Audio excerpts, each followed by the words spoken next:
one thing I do is I just offer them the opportunity to ask every guest a question.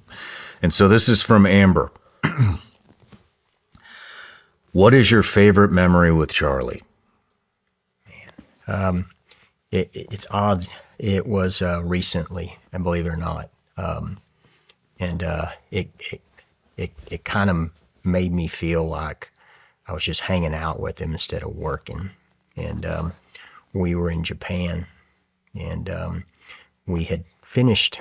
I mean, it was like a backbreaking tour of South Korea. Went to the DMZ, and then did a lot of stuff around there. And then we went to Japan, Tokyo. He did some speeches, and a couple of us had went to a dinner afterwards.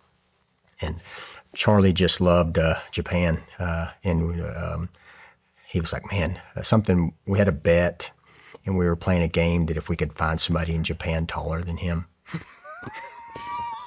Yeah, and so we were all like, we're already like on guard, looking, scanning, but then you got this secondary thing behind you, like that, are you going to find some guy that's as tall as this guy, which is absolutely hard to do.